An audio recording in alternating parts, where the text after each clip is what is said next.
Tezlikdan ko'ryapsizlar-ku, qizlar ko'ryapsizlarmi tezlik bu miltiqda o'qidagi ikkinchi o'rinda turibdi hozir dunyo bo'yicha. Lekin qo'shiqchilikda bitta minusi bor, mana san'atkorlar tushunadi. Dekabrdan aprelgacha shu bekorchilik.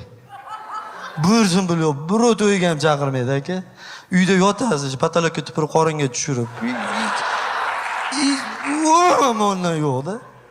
Lekin men yo'lini topganman. Eng zo'r ish nima deb o'ylaysizlar? Eng zo'r kasb soqqa topar kasb. Qishin yozin. Bloger, yo'q, hozir blogerlar pishgan, YouTube yopib qo'ydi o'zi. Yo'q.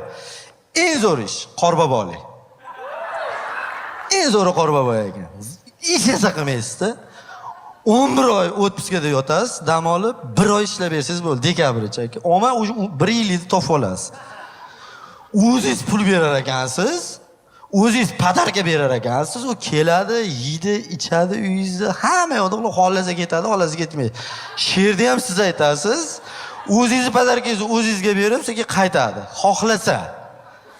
Zo'r kasb ekan dedim.